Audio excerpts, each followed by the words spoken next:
दोस्तों, मर जाना लेकिन मुख्य द्वार पर भूलकर भी ऐसे जल कभी मत छिड़कना जैसे कि हम वीडियो में आपको बताने जा रहे हैं। दोस्तों, आज हम बताएंगे कि जो मंदिर में एक लोटा जल रखा जाता है उसका क्या करें। मंदिर का लोटा कैसा होना चाहिए, पीतल का हो तांबे का हो, और मंदिर में जो एक लोटा जल रखा होता है उस जल का हम क्या करें। कुछ लोग करते हैं ये गलती और बाद में पछताते हैं। ऐसी गलती आप कभी मत करना, नहीं तो कंगाल हो जाओगे, बर्बाद हो जाओगे। मंदिर में एक लोटा जल ऐसे कभी मत रखना। दोस्तों, मुख्य द्वार पर गलत तरीके से जल छिड़कने से घर बर्बाद हो जाता है, घर में दरिद्रता आ जाती है। और हो सके तो जब भी घर के मुख्य द्वार पर जल छिड़काव करें तब गणेश जी का ये मंत्र जरूर बोलें, जो कि कुछ देर बाद हम आपको वीडियो में बता देंगे। दोस्तों, कुछ लोग यहाँ पर ऐसे भी होंगे जो इस वीडियो को बीच में ही छोड़ देंगे। अगर इस वीडियो को आपको छोड़ना ही है तो अभी छोड़ देना, परंतु वीडियो को बीच में छोड़कर माता लक्ष्मी का अपमान मत करना। साथ ही दोस्तों, कमेंट में जय माता लक्ष्मी जरूर लिखें और हमारे चैनल को सब्सक्राइब भी कर लें। दोस्तों, बहुत समय से आप लोगों के प्रश्न आ रहे हैं कि मुख्य द्वार पर जल छिड़कने का सही समय क्या होता है और सही विधि क्या होती है, किस समय हमें जल छिड़कना चाहिए, और क्या मुख्य द्वार पर जल छिड़कने के लिए स्नान करना आवश्यक है या बिना स्नान किए भी मुख्य द्वार पर जल का छिड़काव किया जा सकता है। क्या घर में झाड़ू लगाने से पहले या फिर झाड़ू लगाने के बाद जल छिड़कना चाहिए। एक और प्रश्न आया है कि क्या पीरियड्स में हम अपने घर के मुख्य द्वार पर जल का छिड़काव कर सकते हैं या मुख्य द्वार पर दीपदान कर सकते हैं। और जल से ही जुड़ा हुआ एक और प्रश्न है आपका कि मंदिर में जो प्रतिदिन हम एक लोटा जल रखते हैं उस जल का हमें क्या करना चाहिए, किस प्रकार प्रयोग करना चाहिए। क्या हम उसे खाने में प्रयोग कर सकते हैं या फिर हम किसी पौधे में डाल सकते हैं। उस जल का उपयोग किस प्रकार से होना चाहिए। और कुछ लोगों का कहना यह है कि जब हम मुख्य द्वार पर जल छिड़कते हैं तो घर के अंदर की तरफ से जल छिड़कें या घर के बाहर की तरफ से जल का छिड़काव करें। इसके बारे में कई लोग शंका में हैं, आज ये शंका भी दूर हो जाएगी। और दोस्तों, मुख्य द्वार पर जल छिड़कने से संबंधित आपका अगला प्रश्न है कि कई ऐसे लोग हैं जो कि फ्लैट में रहते हैं, कुछ ऐसे लोग हैं जो कि किराए के मकान में रहते हैं, एक ही कमरे में रहते हैं, तो उन्हें अपने घर पर मुख्य द्वार पर दीपदान किस प्रकार से करना चाहिए, जल कहाँ छिड़कना चाहिए। तो दोस्तों, आज की वीडियो पूरी तरह से आपके प्रश्नों पर ही आधारित है। मुख्य द्वार पर जल छिड़कने का सही समय क्या होता है और सही विधि क्या होती है। तो देखिए, अगर आप मुख्य द्वार पर जल छिड़कते हैं तो आपको ध्यान रखना है कि जल आप एक दिन पहले ही, मतलब रात को सोने से पहले, एक पात्र में, कोई भी आप पात्र ले सकते हैं, जैसे कि आप एक तांबे का भी पात्र ले सकते हैं।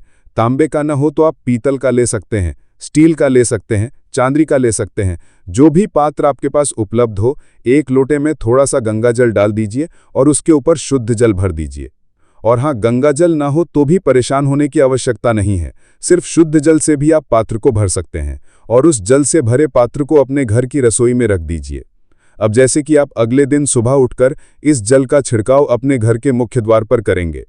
तो देखिए दोस्तों, मुख्य द्वार पर जो सुबह सवेरे जल छिड़का जाता है, जैसे कि जो रसोई में रखा हुआ जल होता है, यह एक तरीके से उपाय के तौर पर किया जाता है।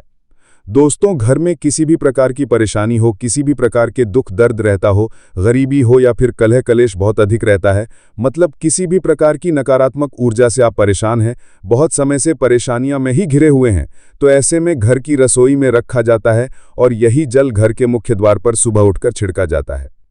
इस जल के छिड़काव से आपके घर की कोई भी परेशानी हो बहुत शीघ्र समाप्त हो जाती है। इस उपाय को करने से आपके घर में सुख समृद्धि भी आती है, कलह कलेश से भी मुक्ति मिलती है, बीमारियों से भी मुक्ति मिलती है।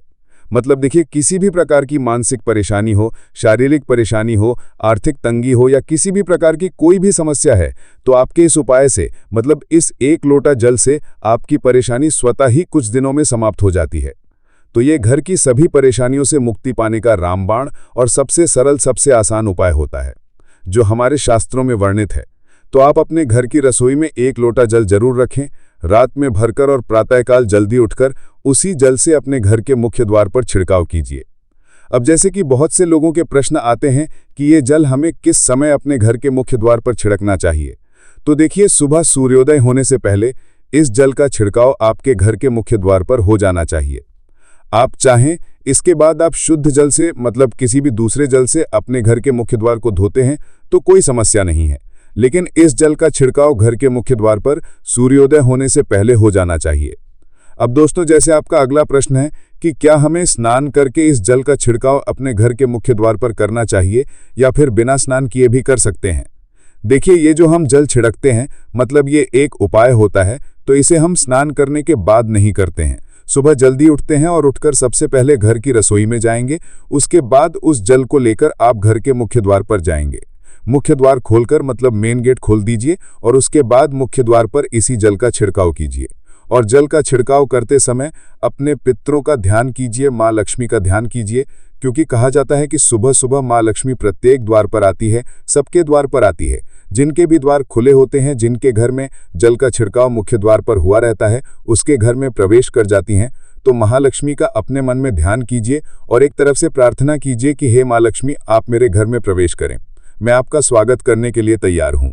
और इसके बाद अपने पितरों का ध्यान कीजिए, क्योंकि जो हमारे घर की दहलीज होती है वहीं पर पितरों का वास माना जाता है। तो जब आप दहलीज पर जल के छींटे देते हैं तो आपके पितर बहुत प्रसन्न हो जाते हैं और उनका आशीर्वाद भी आपको प्राप्त होता है। तो सुबह जो आप जल का छिड़काव करते हैं, इसके लिए स्नान करने की आवश्यकता नहीं है, बिना स्नान किए भी कर सकते हैं। तो दोस्तों, आपका अगला प्रश्न है कि क्या झाड़ू लगाने के बाद हमें जल का छिड़काव करना चाहिए या फिर झाड़ू लगाने से पहले भी जल का छिड़काव कर सकते हैं। तो देखिए, जैसे मैंने आपको पहले ही बताया था कि उठने के बाद सबसे पहला काम जो आपको करना है वो जल का छिड़काव ही करना है। उसके बाद आप झाड़ू लगा सकते हैं।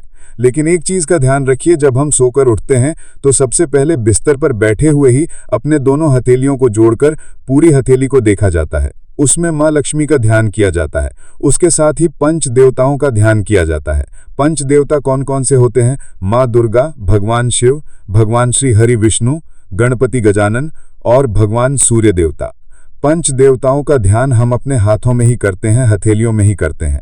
कराग्रे वसते लक्ष्मी, कर मध्य सरस्वती, कर मूले तु ब्रह्मा, प्रभाते कर दर्शनम। दोस्तों, इस मंत्र का उच्चारण आप चाहें तो कर सकते हैं, नहीं करते हैं तो भी कोई बात नहीं। अपने इष्ट देवता का और 5 देवताओं का ध्यान अपनी हथेलियों में कर लीजिए। उसके बाद दोनों हाथ जोड़कर सभी देवी देवताओं को प्रणाम किया जाता है और उसके बाद अपने हाथ से पृथ्वी का स्पर्श करते हैं, धरती को छूकर प्रणाम करते हैं 2 बार या 3 बार और उसके बाद अपना दाहिना पांव धरती पर रखते हैं। उसके बाद ही बाकी के जो सभी कार्य होंगे वो उसके बाद ही किए जाएंगे। जल का छिड़काव आप उसके बाद ही करेंगे, मतलब सुबह उठने के बाद सबसे पहले हथेलियों के दर्शन, फिर धरती को प्रणाम कीजिए, फिर धरती पर पैर रखिए और उसके बाद रसोई में जाकर आपको जल लेना है और घर का मुख्य द्वार खोलकर मुख्य द्वार पर जल का छिड़काव करना है। माँ लक्ष्मी का और अपने पितरों का ध्यान करना है।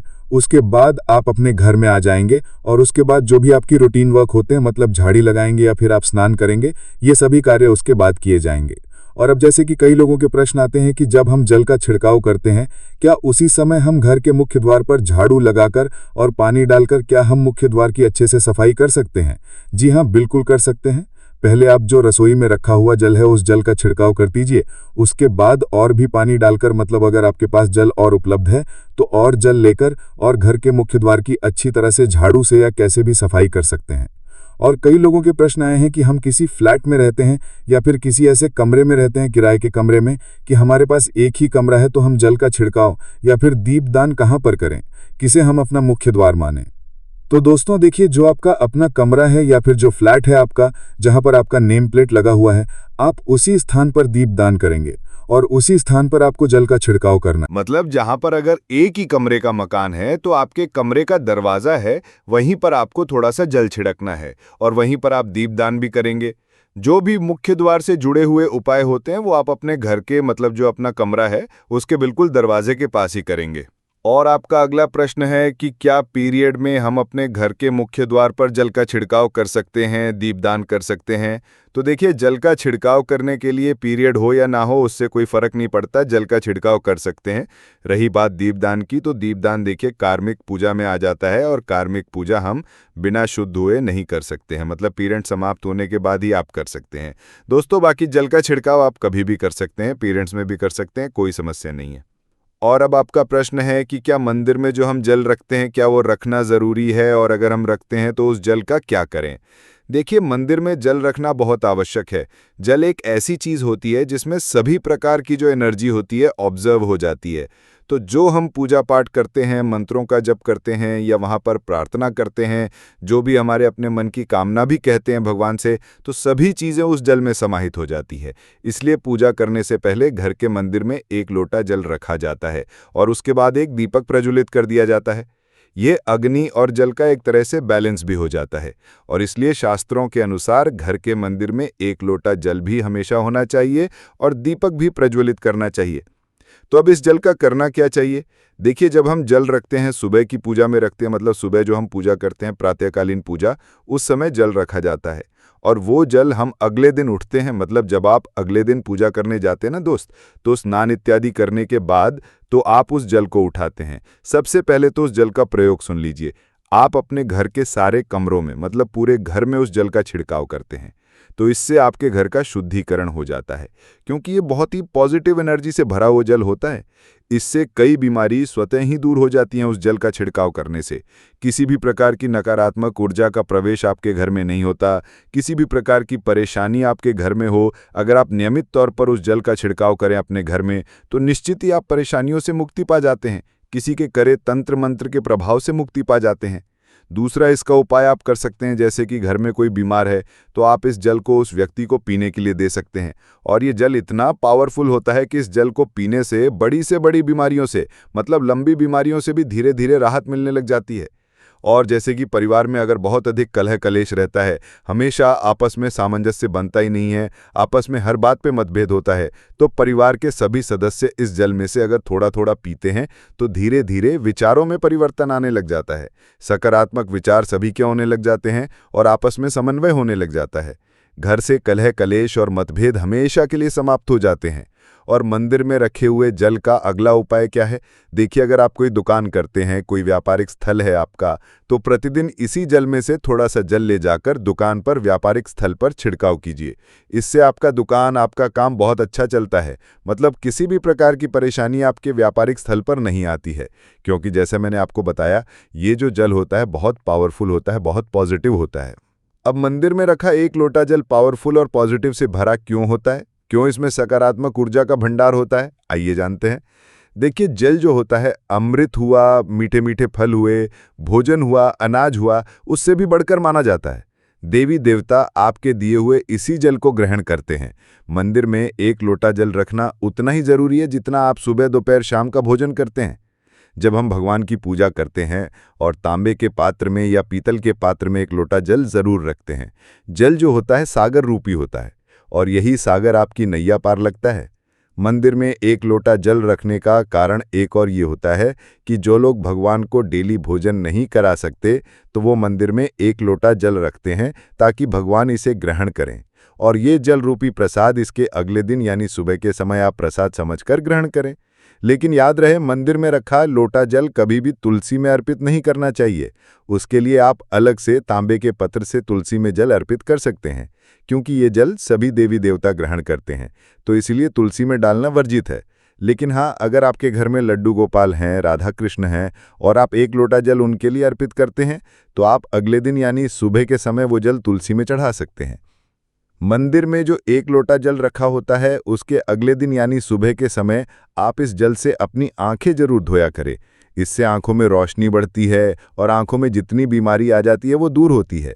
शास्त्रों के अनुसार जो लोग मंदिर में एक लोटा जल भरकर नहीं रखते, तो उनके घर में अकाल पड़ जाता है, घर कंगाल हो जाता है, बर्बाद हो जाता है और परिवार में मुसीबतें आ जाती हैं, गरीबी का आगमन हो जाता है। आप चाहें तो एक लोटा जल में पुष्प आदि डालकर रख सकते हैं, बहुत ही शुभ माना जाता है।